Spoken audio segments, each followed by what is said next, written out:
औज़ु बिल्लाहि मिनश्शैतानिर्रजीम बिस्मिल्लाहिर्रहमानिर्रहीम। अस्सलामु अलैकुम वरहमतुल्लाहि वबरकातुहू।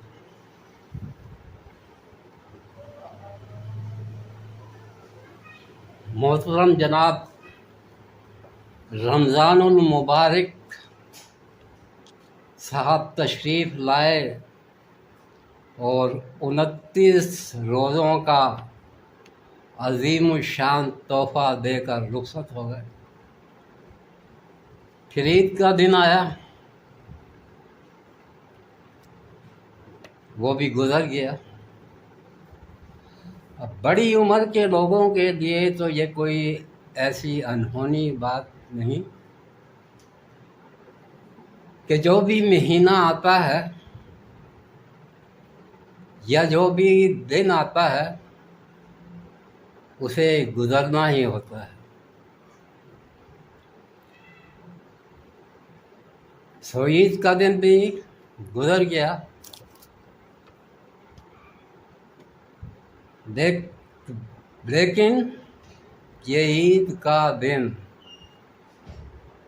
बच्चों के लिए गुजरना 4 साल की उम्र से लेकर 14-15 साल तक की उम्र के लिए बहुत बड़ा अलमिया होता है। कोई बच्चा नहीं चाहता कि ईद का दिन इस तरह आम दिनों की तरह गुजर जाए। बच्चे की ख्वाहिश होती है कि ईद के दिन को वो अपनी मुट्ठी में बंद कर दे।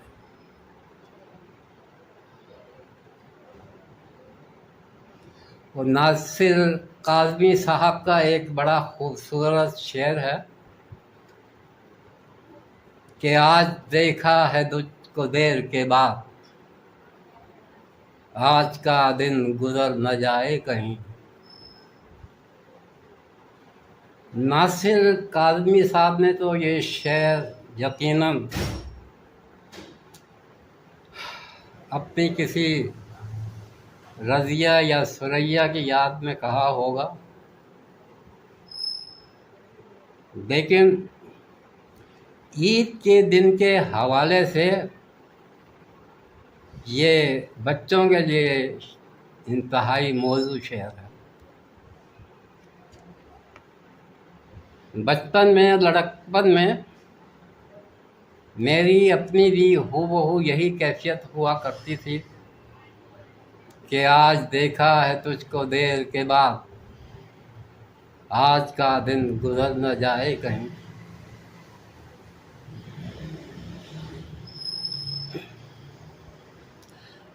मेरे बचपन और लड़कपन की सारी ईदें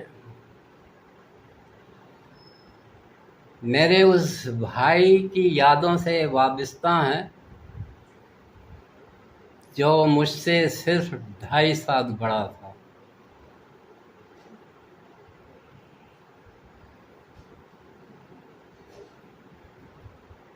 जब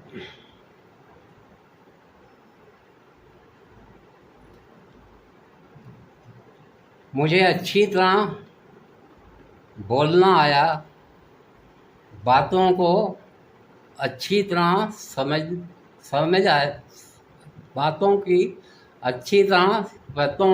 अच्छी तरह समझना आया, तो मेरी वालिदा ने मुझे अपने तीनों भाइयों के सामने ला खड़ा किया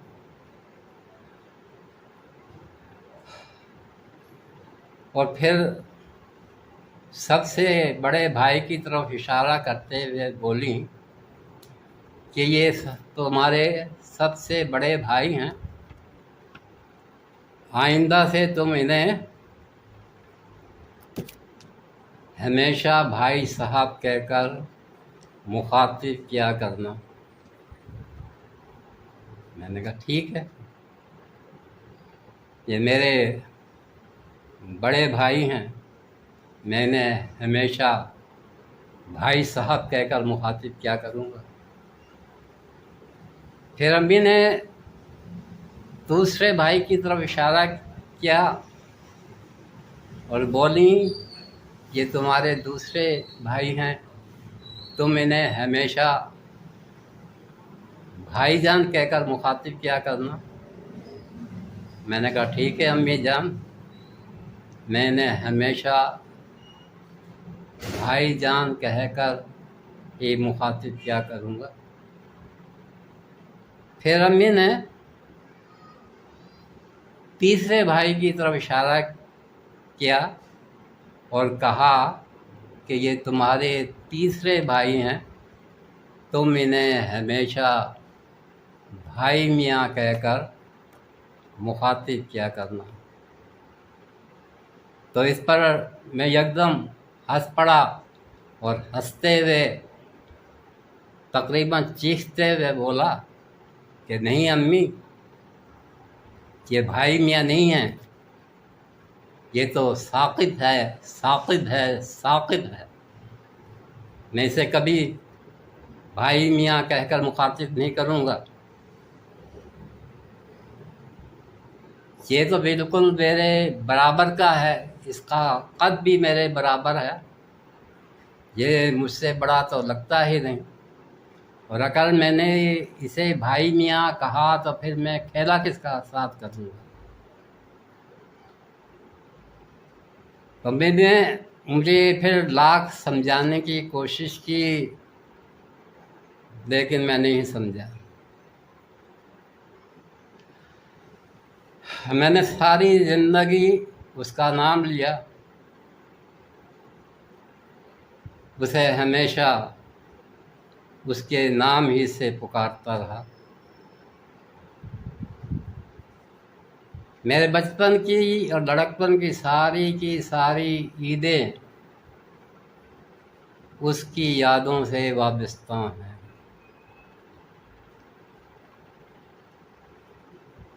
हम साथ खेलते थे, कभी घर के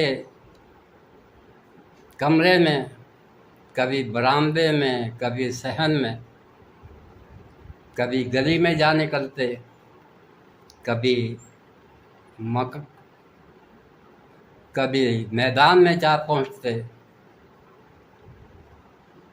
साथ खेलते और खेलते खेलते अक्सर लड़ भी पड़ा करते थे।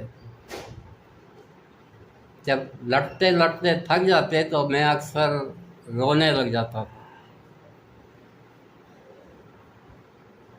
मुझे रोता देखकर वो एकदम हंस पड़ता था और फिर उसमें एकदम एक बड़ा भाई नमूदार हो जाता था और कहता, अरे अहमक बेवकूफ़ इंसान, इन छोटी छोटी बातों पे भला कोई रोता है? अगर तू इन छोटी छोटी बातों पर रोता रहा तो फिर आइंदा ज़िंदगी कैसे गुजारेगा?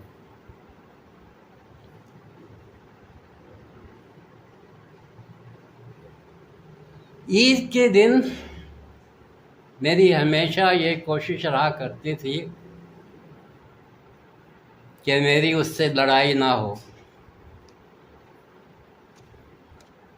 क्यों कि मैं जानता था कि अगर ईद के दिन मैं उससे लड़ पड़ा, ईद के दिन हमारी लड़ाई हो गई, तो फिर मैं उसके साथ ईद के दिन का लगा हुआ मेला थी देखने नहीं जा सकूँगा, जो हमारे घर से काफ़ी दूर लगा करता था। और बचपन में वहाँ तक जाने की, अकेले जाने की मुझ में हिम्मत नहीं थी, ना ही वो अकेले जाने की मेरी उम्र थी। तो हम मेला देखने जाते तो वहाँ हमारी तवज्जो ज़्यादातर झूलों पर ही मबज़ूल रहा करती थी। हमारी सारी की सारी ईदें, सारी की सारी ईदी झूले झूलने ही में सर्फ होती थी।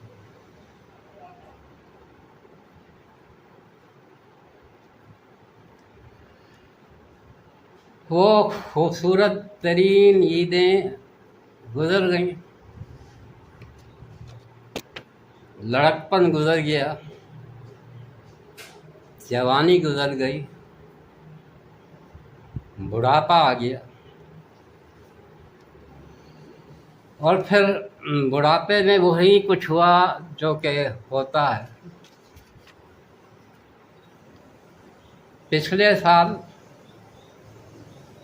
2023 को मेरा भाई दुनियाए फ़ानी से दुनियाए लाफ़ानी में मुंतकिल हो गया।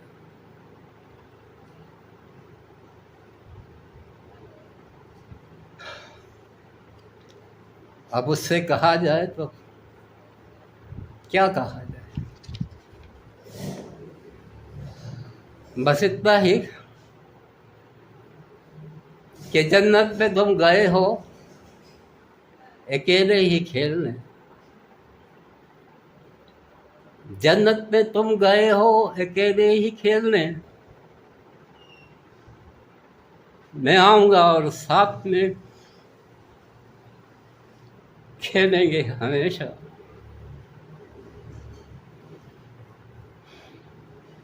जन्नत में तुम गए हो अकेले ही खेलने, मैं आऊँगा और साथ में खेलेंगे हमेशा। दुनिया में तो ईद का बस एक ही दिन है, दुनिया में तो ईद का बस एक ही दिन है, जन्नत में तो ये ईद हमेशा ही रहे।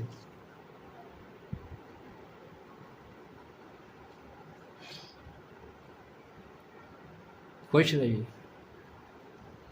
और दूसरों को खुश रखने की हर मुमकिन कोशिश कीजिए।